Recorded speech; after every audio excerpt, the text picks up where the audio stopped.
दर्शकों नमस्कार। आप सबका इस विशेष प्रस्तुति में हार्दिक स्वागत है।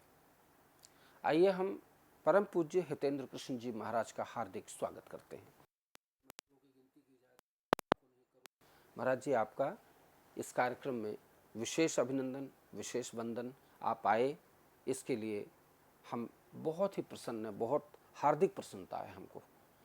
महाराज जी, एक मन में प्रश्न है कि इतने सारे मंदिर हैं और उन मंदिरों में लाखों लोग, करोड़ों लोग मंदिरों में जाते हैं, दर्शन करते हैं, तो क्या उन सबको मंदिर दर्शन का लाभ मिल पाता है? साथ ही एक प्रश्न ये भी है कि जब इतने मंदिर हैं तो उतने मंदिरों के बीच में आप भी एक मंदिर निर्माण कर रहे हैं, तो उस मंदिर निर्माण की क्या आवश्यकता है महाराज जी?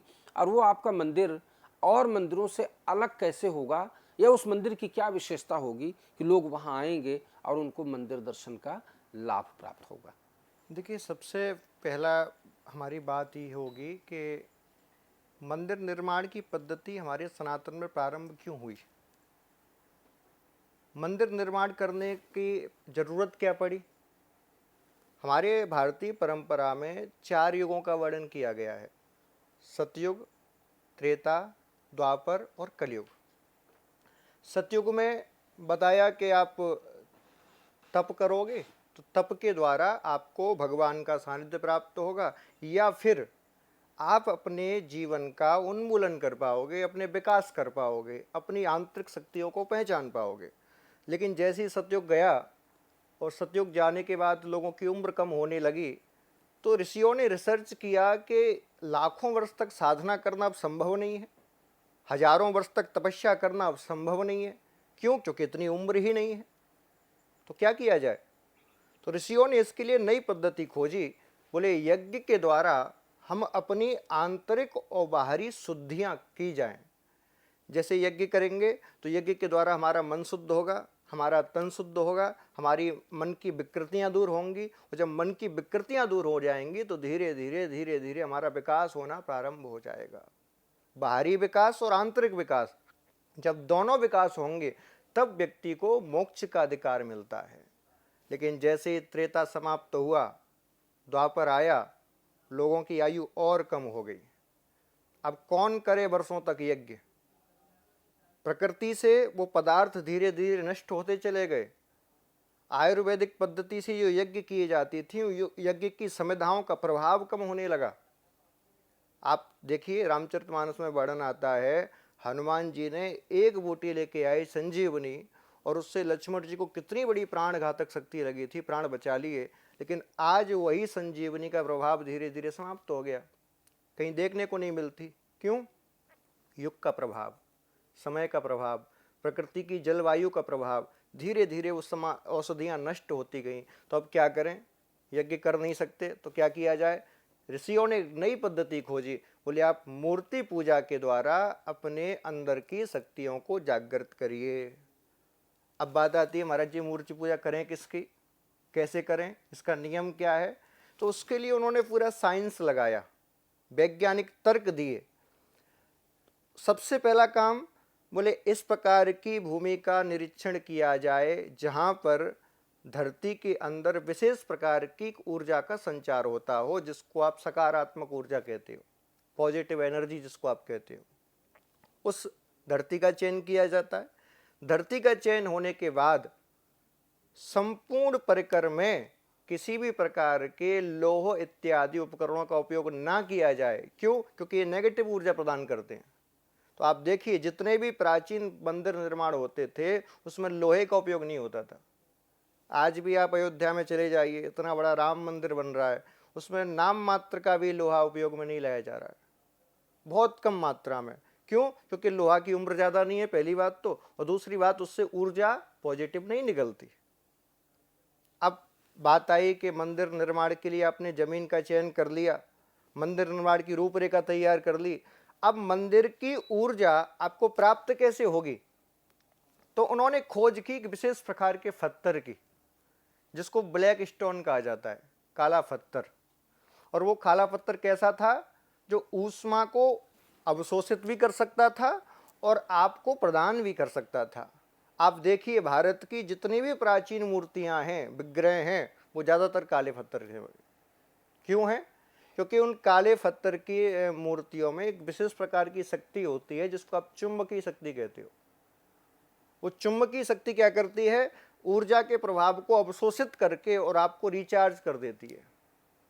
जब ऋषियों ने इस चीज की खोज की, फिर धीरे धीरे धीरे धीरे प्रतिबिंब के रूप में लिंग की स्थापना प्रारंभ हुई, जिसको आप शिवलिंग कहते हो। क्योंकि हमारे सनातन में प्रतीक पूजा है, तो शिव का रूप, शक्ति का रूप, लिंग की पूजा प्रारंभ हुई जगह जगह पर। जैसे जैसे समय गुजरा, लोगों की भावनाएं प्रबीण हुई, तो उन लिंगों से ही लोगों ने धीरे धीरे मूर्ति बनाना प्रारंभ कर दी, प्रतीक बनाना प्रारंभ कर दिया, और उन मूर्तियों को, उन प्रतीकों को मंदिर के गर्भगृह में स्थापना करना प्रारंभ कर दिया। अब स्थापना तो हो गई, मूर्ति को रिचार्ज कैसे करें? हम गैजेट्स तो खरीद लाए, लेकिन उसको चालू कैसे करें? उसके लिए हमें ऊर्जा की आवश्यकता पड़ेगी। ऋषियों ने खोज की कि सबसे ज़्यादा ऊर्जा कहाँ है? बोले धरती के गर्भ में और आकाश के तल में, दो ही जगह ऊर्जा है। तो जिस जगह पर मूर्ति स्थापना होती थी, उस जगह पर 7 प्रकार की धातुओं की प्लेटों को गाड़ा गया। क्यों? बोले जमीन से जितनी भी ऊर्जा मिले वो हमारी मूर्ति को प्राप्त हो। ऊपर धरातल की ऊर्जा कैसे मिलेगी, आकाश की ऊर्जा कैसे मिलेगी? उसके लिए एक विशेष प्रकार का, जैसे आप आज की भाषा में मैं आपसे कहूँ तो आप किसी मोबाइल के टावर को देखिए, सबसे नीचे और सबसे ऊपर, सबसे नीचे उसका क्षेत्र बढ़ता चला जाता है और ऊपर ऊपर क्षेत्र एकदम सीमित रह जाता है। सबसे ऊपर लगे रहते हैं उस फ्रिक्वेंसी को कैच करने के यंत्र। ठीक उसी तर्ज पर हमारे मंदिरों का निर्माण किया गया। सबसे ऊपर जो गुंबद है उस पर फ्रिक्वेंसी को कैच करने के यंत्र लगा दिए गए। कैसे?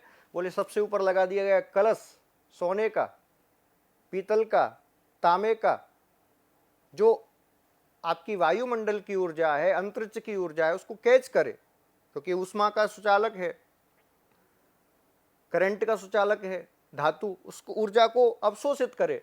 उसके और ऊपर लगा दिया गया ध्वज, जो वायुमंडल की संपूर्ण ऊर्जा को एकत्रित करके और आपको सीधा मूर्ति पर प्रदान कर दे। और उस कलश से और मूर्ति के बीच में किसी प्रकार की कोई छत नहीं, कोई दीवार नहीं, किसी प्रकार का अवरुद्ध नहीं रखा जाता था। नीचे की ऊर्जा मिल गई, वायुमंडल की ऊर्जा मिल गई, जो मूर्ति हमने गर्भगृह में स्थापित की है वो रिचार्ज हो गई। अब बात आई कि मूर्ति तो आपने चार्ज कर दी, अब इस ऊर्जा को, मूर्ति की ऊर्जा को हम अपने उपयोग में कैसे लें? हमने कोई साधन तो बना दिया, कोई गैजेट्स तो तैयार कर दिया, लेकिन उसको अपने उपयोग में कैसे लिया जाए? ऋषियों ने फिर से साधना करना शुरू किया, अंतरिक्ष की ओर देखा, और जैसे अंतरिक्ष की ओर देखा तो उन्होंने क्या पाया? बोले संपूर्ण प्रकृति एक ही नियम से चल रही है। क्या? बोले घर्षण का नियम।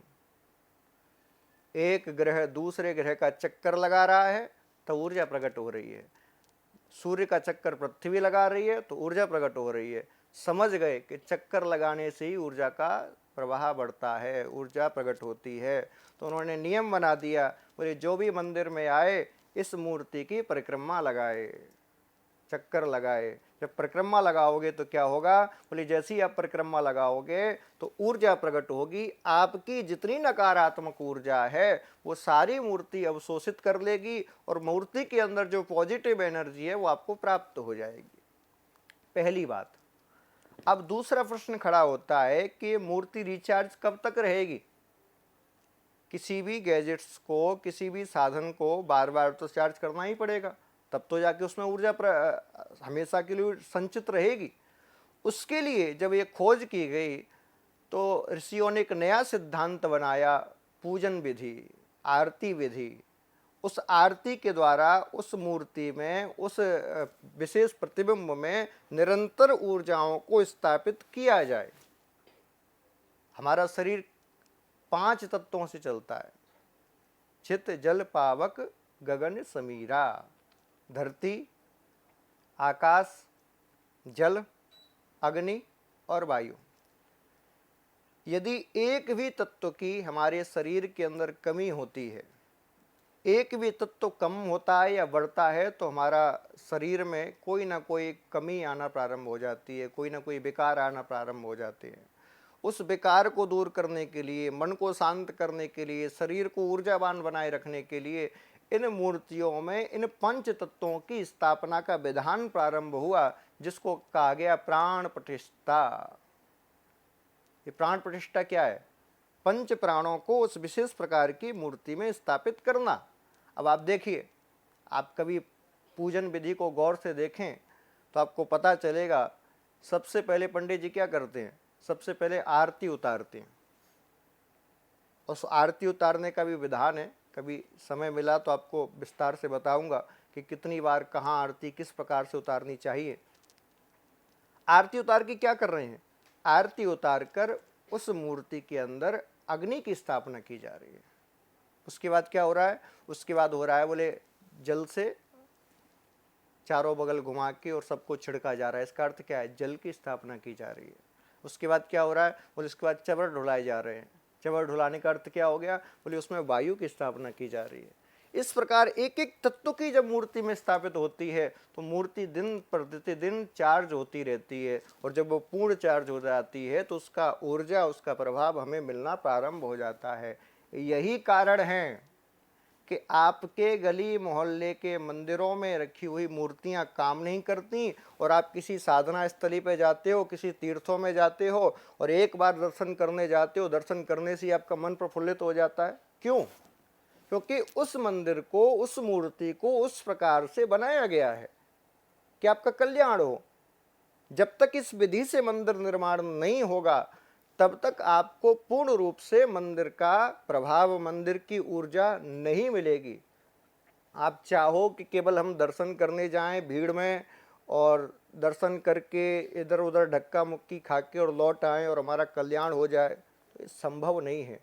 जब तक मूर्ति की ऊर्जा आपके अंदर नहीं आएगी, जब तक आपका मन शांत नहीं होगा, आपके विकार दूर नहीं होंगे, तब तक आपको शांति नहीं मिल सकती। अब इतना निर्माण होने के बाद समय के साथ धीरे धीरे फिर इसमें और चीज़ें जोड़ी गई। जैसे एक सामान्य लोगों का प्रश्न होता है, बोले महाराज जी मंदिर के बाहर घंटी क्यों लटकाई जाती है? मंदिर में जाएं तो घंटी क्यों बजाएं? बजाएं तो कितनी बार बजाएं? तो ये मंदिर निर्माण की पद्धति का ही सवाल है। अब इसमें विधान आया कि पहला प्रश्न तो ये है कि घंटी लटकाई क्यों जाती हैं? तो उसका सामान्य सा जवाब है, इस विधि को समझने के लिए आपको ध्वनि विज्ञान समझना पड़ेगा। ध्वनि विज्ञान क्या कहता है? बोले घंटी जो भी बनाई जाती थी वो या तो पीतल की धातु की होती थी या कांसे की, दो ही प्रकार की घंटियां होती थी। अब जैसे ही नियम ये है कि मंदिर के मुख्य द्वार के सामने घंटी लटकाई जाती है। अब जैसे ही आप मंदिर के अंदर प्रवेश किए, आपको घंटी दिखी, आपने घंटी बजाई, और जैसे ही बजने के बाद जो ध्वनि उत्पन्न हुई, उस ध्वनि से क्या होगा? आपका जो मन चारों तरफ प्रकृति में भटक रहा है, घंटी के बजते ही वो ध्वनि से आपका मन एकाग्र होकर उस घंटी की ध्वनि पे आ जाएगा। अब जैसे ही आपका मन एकाग्र हुआ घंटी की ध्वनि से, मन एकाग्र होने के बाद आप अंदर गए, दर्शन किया, तो आपका ध्यान करने में, आपका चिंतन करने में, आपकी मन की एकाग्रता में अधिक मन लगेगा और आपको दर्शन का, भगवान के सानिध्य का, भगवान के उस श्री विग्रह का अधिक फल प्राप्त होगा। पहली बात। दूसरी बात, मैंने कई बार देखा है लोग मंदिरों में घंटियों की भरमार कर देते हैं। इधर से जा रहे हैं तब भी घंटी बजा रहे हैं, उधर से आ रहे हैं तब भी घंटी बजा रहे हैं। ये नहीं होना चाहिए। मंदिर में केवल जाते समय ही घंटी बजाई जाती है, आप लौटते समय घंटी नहीं बजानी चाहिए। ये शास्त्र का विधान है, और शास्त्र पूर्ण रूप से वैज्ञानिक पद्धति के द्वारा ही निर्मित किए गए हैं। अंतर इतना है क्योंकि हमारे ऋषि जानते थे, भारतीय परंपरा के लोग विज्ञान को कम और धर्म को ज़्यादा मानते हैं, इसलिए उन्होंने जितनी रिसर्च की, जितनी खोज की, उन सबको उन्होंने धर्म का चोला पहना दिया। क्यों पहना दिया? क्योंकि धर्म का जब चोला पहन लेते आए लोग, तो धीरे धीरे परंपरागत रूप से पीढ़ी दर पीढ़ी वो परंपराएं आगे बढ़ती रहती हैं, और जब परंपराएं आगे बढ़ती रहती हैं तो लोगों का आंतरिक और बाहरी विकास होना प्रारंभ हो जाता है। ये रही मंदिर निर्माण की पद्धति। अब बात आई कि इतने मंदिर हैं, वृंदावन में, अयोध्या में, काशी में, बनारस में, हर घर घर में मंदिर हैं, गली गली में मंदिर हैं। फिर हमें क्या आवश्यकता पड़ी कि मंदिर निर्माण और किया जाए? क्या जरूरत है और मंदिरों के निर्माण की? तो उसमें दो बातें हैं। पहली बात, जिस प्रकार की हमारी सनातनी परंपरा थी मंदिर निर्माण की शैली, वो शैली आज देखने को नहीं मिलती। आज मंदिर, तीर्थ ज़्यादातर दर्शनीय और पर्यटन स्थल बन चुके हैं। अब आप किसी मंदिर को दर्शनीय स्थल बना दोगे, पर्यटन स्थल बना दोगे, तो उसका लाभ आपको कैसे प्राप्त होगा? तो उसके लिए भगवान योगेश्वर की कृपा से ऐसा विचार मन में आया कि इस प्रकार के ध्यान मंदिर का निर्माण किया जाए जो पूर्ण रूप से वैदिक परंपरा की पद्धतियों पर आधारित हो, जिसमें जाके आपको ऐसा अनुभूत हो कि मेरा आंतरिक विकास तो इसीलिए रुका हुआ था क्योंकि मुझे ये ध्यान मंदिर आज तक कभी मिला ही नहीं। और आप सोचिए, जिस योगेश्वर कृष्ण ने संपूर्ण धरती पर धर्म की स्थापना के लिए अपने परिवार को भी दंड देने में कोई भी लापरवाही नहीं बरती हो, जो 16,108 रानियों के साथ रहकर भी परम योगी, परम विरक्त, परम ब्रह्मचारी बना हुआ हो, उस योगेश्वर के सामने जब आप बैठ के योग करोगे, ध्यान करोगे, साधना करोगे, तो बताइए, जिस प्रकार अर्जुन को भगवान योगेश्वर ने ज्ञान प्रदान किया, क्या आपको नहीं करेंगे? जरूरत किस चीज की है? आज की इस दुनिया में प्रत्येक व्यक्ति को किस वस्तु की आवश्यकता है? धन की? नहीं। तो बल की? नहीं, क्योंकि धन की आवश्यकता इतनी नहीं है, बल की आवश्यकता इतनी नहीं है। आवश्यकता किसकी है? बोले मन शांत हो जाए, शांति की आवश्यकता है। शांति कैसे मिले? सुबह से शाम तक काम करते करते इतना डिप्रेशन आ जाता है, मन शांत नहीं है, धन की भरमार है, पैसे इतने हैं कि सुबह से शाम तक गिनने के लिए बैठो तो गिन ना पाए, घर में इतने कमरे हैं कि एक से दूसरे कमरे में महीनों बीत गए, जा नहीं पा रहे, इतने कमरे हैं, लेकिन क्या नहीं है? बोले मन की शांति। मंदिरों में भी जा रहे हैं, तीर्थ यात्रा भी कर रहे हैं, सब जगह जा रहे हैं, लेकिन क्या नहीं मिल रहा? मन की शांति। और शांति आपको कहाँ मिलेगी? वो शांति आपको मिलेगी भगवान योगेश्वर के सामने।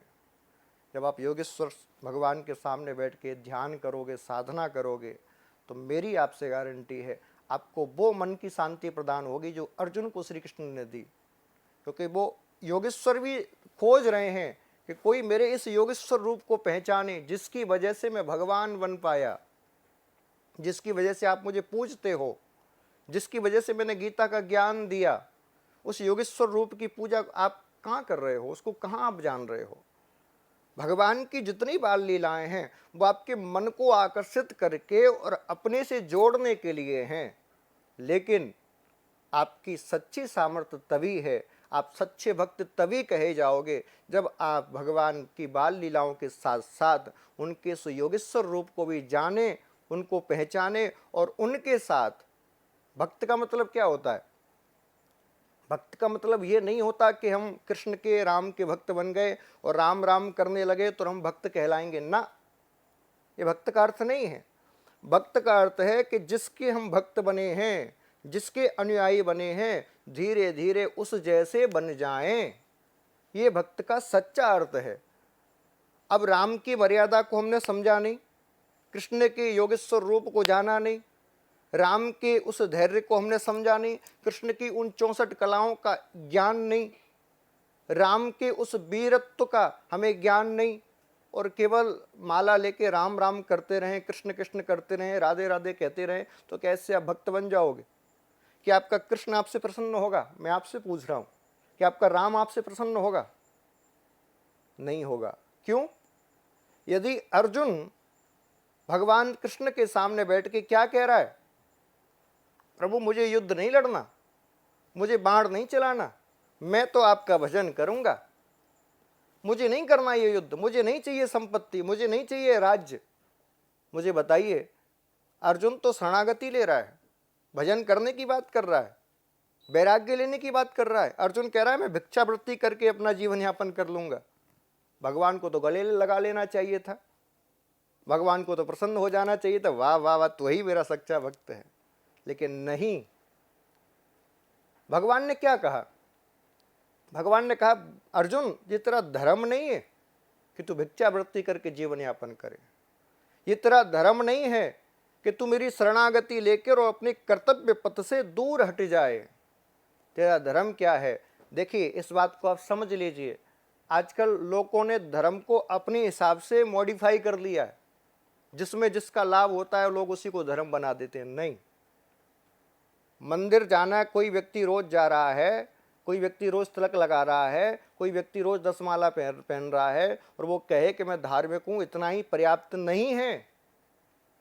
प्रत्येक व्यक्ति का अपना धर्म है। यदि आप गृहस्थाश्रम में हो और गृहस्थाश्रम की मर्यादा को निभाते हुए, आप गृहस्थाश्रम के संपूर्ण नियमों का पालन करते हुए अपना जीवन यापन कर रहे हो तो आप धार्मिक हो। यदि आप व्यवसायी हो और पूर्ण ईमानदारी के साथ, पूर्ण निष्ठा के साथ अपना व्यवसाय कर रहे हो तो आप धार्मिक हो। यदि आप फौज में हो, हाथ में बंदूक पकड़ के देश की सेवा में पूर्ण ईमानदारी के साथ अपनी जान को हथेली पर रख के डटे हुए हो तो आप धार्मिक हो। मैं अक्सर कहता हूं, इबादत नहीं है माला को घुमा देना, इबादत नहीं है घंटी को बजा देना, इबादत है किसी भूखे को खिला देना, इबादत है किसी रोते को हंसा देना। आप धर्म को भूल गए हो। भगवान श्री कृष्ण ने अर्जुन से ये नहीं कहा कि मैं तुझे धर्म का पथ बता रहा हूं, जा तू सब कुछ छोड़ के मेरा भजन करना शुरू कर दे। भगवान ने ये नहीं कहा मैं तुझे धर्म का पथ बता रहा हूं तो एक काम कर, मेरे मंदिरों में जाना शुरू कर दे। नहीं, भगवान ने क्या कहा? अपने कर्तव्य का बोध कर और जो तुझे कर्म दिया है उस कर्म को कर, तो ही तू मेरा सच्चा भक्त बनेगा। यदि आप भी कृष्ण के सच्चे भक्त हो, आप भी राम के सच्चे भक्त हो, तो अपने कर्म पथ को पहचानिए। कृष्ण कर्म का ज्ञान देते हैं और अब से नहीं, बचपन से ही भगवान ने कर्म का ज्ञान दिया है। जिस समय भगवान मात्र 7 वर्ष के थे, संपूर्ण ब्रजवासी इंद्र की पूजा की तैयारी कर रहे हैं। भगवान ने अपने पिता से पूछा, नंद बाबा से, पिताजी जी इतनी तैयारी ब्रजमंडल में क्यों हो रही है? आखिर हम किसकी पूजा की तैयारी कर रहे हैं? भगवान ने कहा, बोले हम भगवान इंद्र की पूजा की तैयारी कर रहे हैं पुत्र। अब देखिए कृष्ण से हमें क्या सीखना है। एक बात मैं और आपसे कहता चलूं, आज की माताएं बड़ी सरलता से, बड़ी सहजता से अपने बेटे को कहना शुरू कर देती है, तू तो मेरा कन्हैया है, तू तो मेरा कृष्ण है, तू तो मेरा लाला है। कहिए कन्हैया उनसे, कहिए कृष्ण उनसे, लेकिन केवल माथे पर मोर मुकुट लगा के, जन्माष्टमी के दिन उनको कृष्ण की ड्रेस पहना के, उनके हाथ में माखन खिला के आप उस बालक को कृष्ण नहीं बना सकती। उसको कन्हैया कृष्ण बनाने के लिए कृष्ण जैसा वीरत्व उसके अंदर प्रदान करना पड़ेगा, कृष्ण जैसी क्षमताएं उसके अंदर आपको भरनी पड़ेंगी, कृष्ण जैसा मानसिक विकास उसका करना पड़ेगा, कृष्ण जैसी तर्क बुद्धि आपको उसके अंदर प्रेषित करनी पड़ेगी। 7 वर्ष का बालक अपने 80 वर्षीय पिता से पूछ रहा है, बोले बाबा मुझे बताओ हम इंद्र की पूजा क्यों करते हैं? और पिता जवाब दे रहे हैं, बोले पुत्र भगवान इंद्र बारिश करते हैं, बारिश से हमारे खेतों में अन्न उत्पन्न होता है, अन्न को हम पाते हैं, इसीलिए हम इंद्र की पूजा कर रहे हैं। ये शक्ति आप अपने बच्चों के अंदर प्रदान करिए कि वो आपसे वार्तालाप कर सकें, तर्क वितर्क कर सकें। जितनी भी माताएं हैं, जितने भी भाई हैं, मैं आप सबसे निवेदन कर रहा हूं, अपने बच्चों के सवालों पर उनको चुप मत करिए। उनको कहिए बेटा और पूछ, तेरे मन में जितनी शंका है सबका समाधान पा। आप मुझे बताइए, यदि उस समय नंद बाबा कृष्ण का मुख बंद कर देते, उनके प्रश्नों का उत्तर ना देते, तो क्या आज कृष्ण कृष्ण बन पाते? क्या कृष्ण आज उस 7 कोसीय गिरिराज को उठा पाते? क्या आज हम गिरिराज जी की परिक्रमा कर पाते? कभी नहीं। आज भी ब्रजवासी इंद्र की पूजा कर रहे होते। ये सब क्यों हुआ? इसमें जितनी कृष्ण की भूमिका है उतने ही नंद बाबा और ब्रजवासियों की भी भूमिका है। आज का समाज अपने आप को आधुनिक कहता है, अच्छी बात है, आप आधुनिक बनिए, लेकिन आधुनिकता के साथ साथ ये भी मत भूलिए कि हमारे संस्कार क्या हैं। हम राम और कृष्ण के भक्त हैं। हमें ये सीखना चाहिए राम और कृष्ण से कि जैसे राम और कृष्ण अपने बड़ों से भी अपनी मन की शंकाओं का बिना किसी डर से समाधान कर पाते थे, क्या हमारे आज के बच्चे बिना डर के, बिना किसी बाहरी संकोच के हमसे वो प्रश्न कर पा रहे हैं? हमने अपने बच्चों को क्या उतनी छूट दे रखी है? क्या हमको उतना ज्ञान है कि हम अपने बच्चों की शंकाओं का समाधान कर पाएं? नहीं। क्यों? क्योंकि हमने नाम तो रख दिया कृष्ण, नाम तो रख दिया गोपाल, लेकिन गोपाल के उसमें गुण प्रदान नहीं किए, गोपाल की क्षमताएं उसमें नहीं भरी।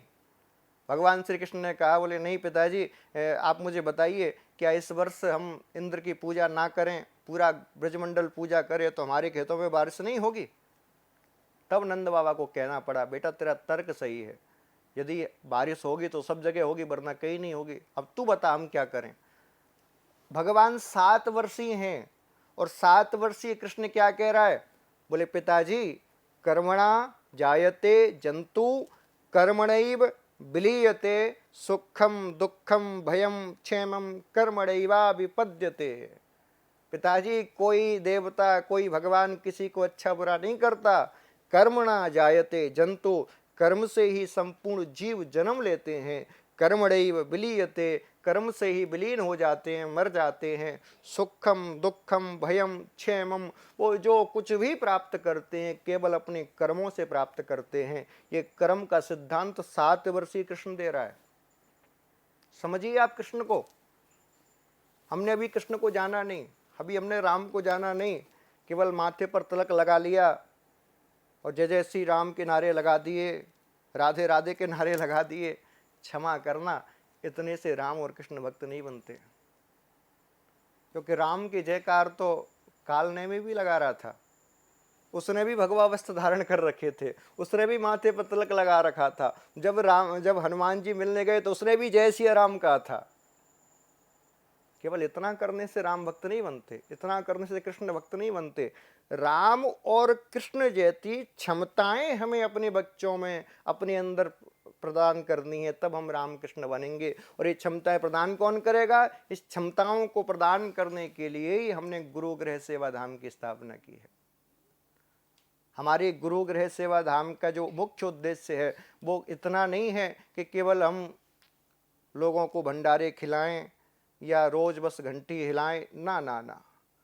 गुरु गृह का मुख्य उद्देश्य यह है कि भारत की जो प्राचीन 64 कलाएं हैं, 16 प्रकार की विद्याएं हैं, उनको पुनः जागृत किया जाए और पुनः भारत के अंदर राम कृष्ण जैसी सामर्थ्य वाले वीर बालकों की उत्पत्ति की जाए। पुनः भारत के अंदर उस गुरुकुलम की स्थापना की जाए जिस गुरुकुलम में स्वयं रामकृष्ण भी पढ़ने के लिए गए थे। गुरु गृह पढ़ने गए रघुराई। जिस गुरु गृह में त्रेता में राम पढ़ने गए, द्वापर में कृष्ण पढ़ने गए, आज कलयुग में उसकी आवश्यकता है।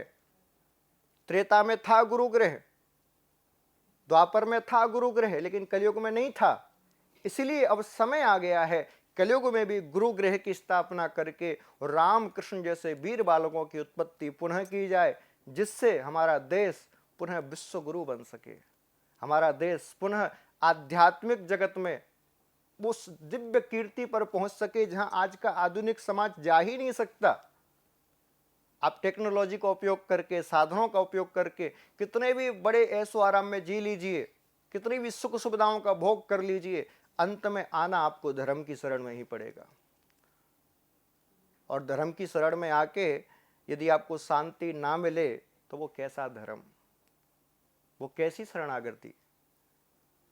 आज मैं आपसे वादा करता हूं, जब आप गुरु गृह में आओगे, योगेश्वर भगवान के सामने विराजमान होकर और उनका ध्यान करोगे, तो आपको वो अनुभूतियां होंगी जो आज तक आपको जीवन में साधना हुई हो।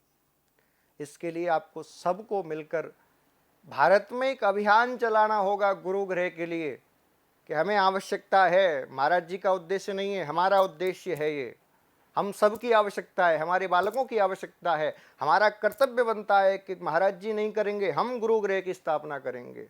और केवल एक आश्रम ही नहीं, अपने प्रत्येक घर को गुरु गृह बनाएंगे। क्योंकि एक आश्रम से, याद रखिए, कुछ नहीं होने वाला। इतना बड़ा भारत है, इतनी बड़ी जनसंख्या है, एक आश्रम चाहकर भी आपके संपूर्ण बच्चों को संस्कार नहीं दे सकता। एक आश्रम की स्थापना करके उससे ऊर्जा प्राप्त करना है, उससे हमें धीरे धीरे धीरे धीरे ज्ञान प्राप्त करना है और प्रत्येक घर को गुरु गृह बनाना है। तब जाके हमारा भारत पुनः विश्व गुरु बन पाएगा।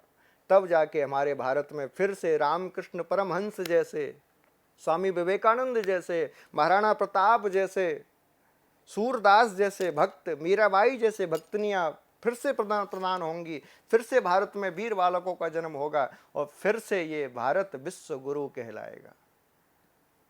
इसलिए मेरा आप सबसे निवेदन है, आप सब गुरु गृह से जुड़िए। सब योगेश्वर भगवान के मंदिर के लिए अपना मंदिर समझकर, अपनी आवश्यकता समझकर दान करिए। क्योंकि जब तक आप नहीं करोगे, ये कार्य किसी एक व्यक्ति की बस की बात नहीं है। और मैं सबसे दान करने के लिए नहीं कह रहा। जो मानते हैं कि हम कृष्ण के प्रेमी हैं, जो मानते हैं कि हम कृष्ण को प्रेम करते हैं, जो मानते हैं कि कृष्ण हमारे हैं। योगेश्वर कौन है? कृष्ण योगेश्वर हैं। दूसरे योगेश्वर कौन है? शिव योगेश्वर हैं। तीसरे योगेश्वर कौन है? राम योगेश्वर हैं। तो जो मानते हैं कि हम राम भक्त हैं, जो मानते हैं हम शिव भक्त हैं, जो मानते हैं हम कृष्ण भक्त हैं, तो भैया आपका कर्तव्य बनता है कि आप गुरु गृह की स्थापना करें, आप योगेश्वर भगवान के उस मंदिर की स्थापना करें। ये आपका कर्तव्य बनता है। ब्राह्मण का कर्तव्य है, गुरु का कर्तव्य है मार्ग दिखाना। मैंने अपना काम कर दिया, आपको गुरु गृह का मार्ग दिखा दिया, योगेश्वर भगवान के उस ध्यान मंदिर का मार्ग दिखा दिया। अब आपका कर्तव्य बनता है उस मार्ग पर चलकर उस गुरु गृह की स्थापना करें, उस योगेश्वर भगवान के मंदिर का पुनर्निर्माण करें और अपनी दैहिक, दैविक और भौतिक तीनों प्रकारों के तापों का हनन कर सकें। आप सब भागवत जी से जुड़े हुए हैं, भागवत भगवान से जुड़े हुए हैं।